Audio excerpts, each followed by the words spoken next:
Dr. Mark Changizi here with your Science Moment. Conspicuous massacres work. Right? We talked about this before in a recent Science Moment.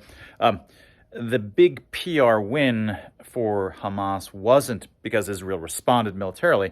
The PR win happened at the end of day on October 7th.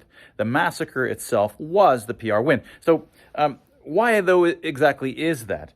Now, what you have in any kind of confrontation, not any kind of confrontation, but certainly dramatic ones. And for example, ahead of a fight, let's say an MMA fight or a boxing fight, they try to make it look like there's a lot of drama. They put the two fighters in front of each other and they trash talk, and they want to pretend that there's all of this reputation that's been pushed into the tables that will be then distributed amongst, the population. Most of it will go to the winning fighter, but also all the trash talk that's going amongst all the people will be distributed across the population once the fight is over.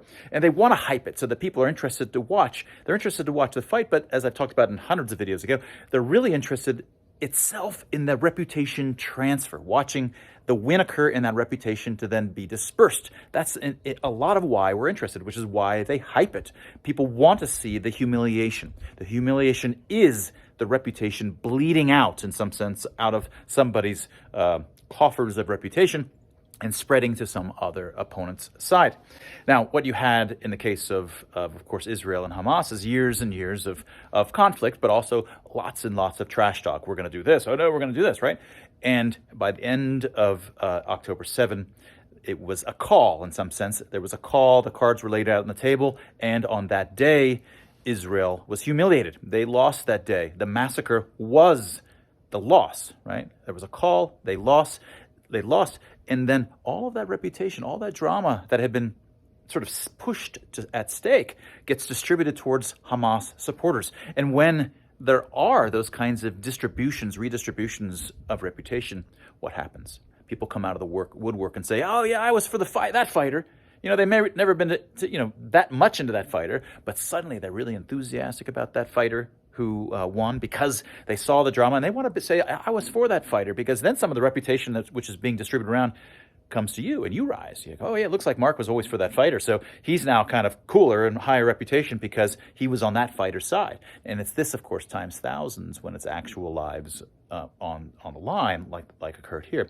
People appeared out of the woodwork to show immediately by the end of 10-7 that they were on the side of the person who won the call in the poker-like sense, that day.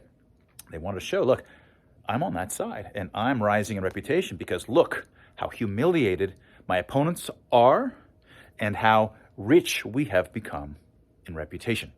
That's why people rush to the side of the strong horse, right? And they want to pretend that they're not on this other side.